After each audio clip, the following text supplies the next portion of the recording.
para magpaabot sa mensahe sa Dios. Magwali kami sa pulong sa Ginoo higala.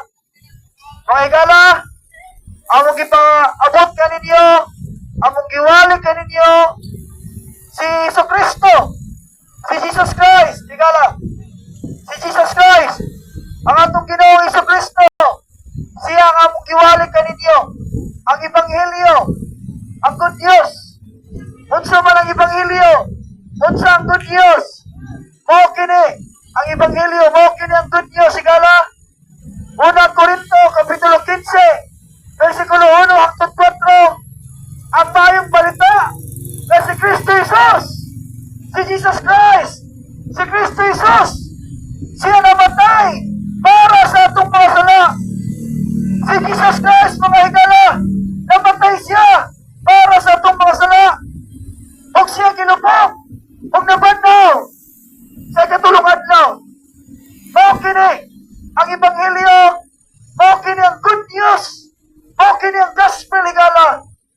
Nganong kini man, nganong mamat kini, nganong mayong balita na si Jesus Christ namatay, nganong man, higala, mayong balita nga na Kristo namatay, kay Jesus Christ namatay, kay ikaw ug ako, makasasala, ikaw ug ako, dili makabayad sa atong sala.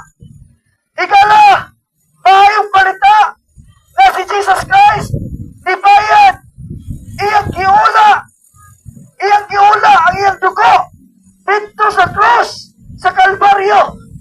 Higala, namatay si Jesus Christ para kanimo. Kay ikaw ug ako, dili ta makabayad sa atong sala. Walay bisan tao, walay bisan kinsa na tao, walay bisan usa na makabayad sa iyang sala. Higala, ang Biblia nag-ingon, Salmo 53, 1 hangtod 3, walay maayo, wala bisan usa.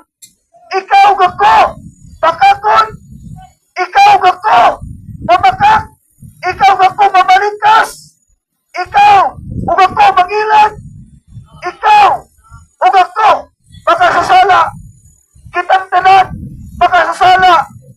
Muna higala, dili kita makaluwas, dili kita kabayad sa atong mga sala, dili kita makabayad sa atong sala. Bisa nagbuhat, nagbahayo, bisa nagtabag ta sa atong isig katao, bisa nagpakita kitang kaluoy, we cannot save ourselves. Di ka makaluwas sa atong sala. Dili, bisa na itong reliyon, ang simbahan,